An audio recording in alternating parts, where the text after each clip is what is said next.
Saviez-vous que sous les pavés de certaines villes européennes, des échos étranges persistent, des cris que personne n'admet avoir poussés, piégés dans les profondeurs de l'histoire?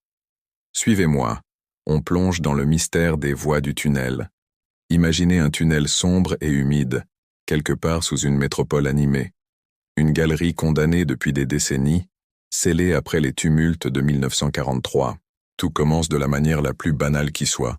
Des ingénieurs acoustiques décident d'y mener une série de tests. Leur mission?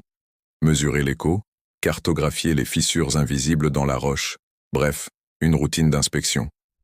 Pour ce faire, ils installent des microphones ultrasensibles, espérant capturer les soupirs de la structure. Ils ne s'attendaient certainement pas à ce que le tunnel leur réponde. La première nuit, alors que la ville dort et que le silence est roi, l'équipement se met à enregistrer. D'abord, rien.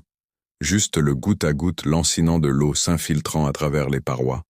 Puis aux alentours de minuit, un souffle, presque imperceptible, comme une phrase murmurée à des kilomètres de distance trop lointaine pour être comprise. Sur l'enregistreur, une petite diode rouge clignote, témoin silencieux de cette anomalie. Le lendemain matin, dans la lumière crue du laboratoire, l'équipe analyse les données. Les graphiques des fréquences sont formels.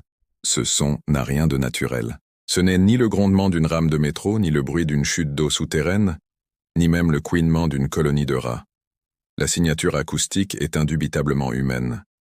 Et plus troublante encore, elle n'est pas unique. Les logiciels révèlent des voix superposées, un chœur spectral. Une voix semble chuchoter des prénoms oubliés. Une autre, plus distincte, répète inlassablement une série de chiffres, comme un mantra désespéré. 12, 12, 12. Intrigués et un peu secoués, les ingénieurs décident de retourner sur place, armés cette fois d'un équipement encore plus sophistiqué. Ils veulent comprendre. Ils placent un second micro, synchronisé à la seconde près avec le premier enregistrement. La tension est palpable dans le silence glacial du tunnel. Le chronomètre défile. Et puis, exactement au marqueur de 12 minutes et 12 secondes, c'est l'explosion. Des cris éclatent dans leurs casques, mais ce ne sont pas des hurlements de terreur pure. Non, c'est différent. Ce sont des appels, comme des réponses désespérées à un signal, comme si quelqu'un de l'autre côté d'un mur invisible essayait frénétiquement d'entrer en contact. Leurs lampes frontales balayent les murs, cherchant une explication logique. Et c'est là qu'ils le voient. Une section de la paroi est différente. Les briques sont plus claires, le mortier plus récent. C'est un mur qui n'était pas là à l'origine. De retour au bureau, ils consultent les archives de la ville, les vieilles cartes jaunies par le temps. Le verdict tombe, glaçant. Juste derrière ce mur récent se trouve l'emplacement d'un abri anti-aérien datant de la guerre. Un abri qui fut muré à la hâte en 1945 et officiellement jamais rouvert. Les archives ne mentionnent aucun survivant. Poussés par une curiosité morbide, les techniciens se lancent dans un travail méticuleux. Nettoyer la piste audio, filtrer les bruits parasites, isoler les voix. Pendant des heures, ils ne perçoivent que des fragments inintelligibles. Puis, enfin, une phrase émerge du chaos sonore. Une phrase claire, nette et adressée directement à eux. La voix, glaciale, murmure. Arrêtez d'enregistrer.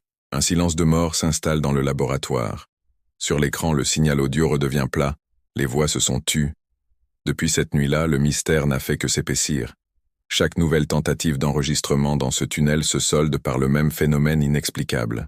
Dès que le chronomètre atteint 12 minutes et 12 secondes, la bande sature complètement, produisant un bruit blanc assourdissant, comme si une force invisible refusait désormais d'être écoutée. Alors, on est en droit de se poser la question. Est-ce une incroyable coïncidence technique, une anomalie acoustique encore incomprise? Ou bien y a-t-il réellement quelqu'un, ou quelque chose, condamné à errer sous nos pieds? Une conscience piégée dans les limbes de l'histoire, qui sait que nous sommes là, à l'écoute, et qui nous a clairement fait comprendre qu'elle voulait qu'on la laisse en paix. Le mystère des voies du tunnel reste entier, un secret murmuré dans les entrailles de la Terre, juste sous la surface de notre monde moderne. Merci d'avoir exploré cette histoire étrange avec moi. Si ce genre de mystère vous fascine, n'oubliez pas de vous abonner et d'activer la cloche pour ne manquer aucune de nos prochaines plongées dans l'inconnu. À très bientôt.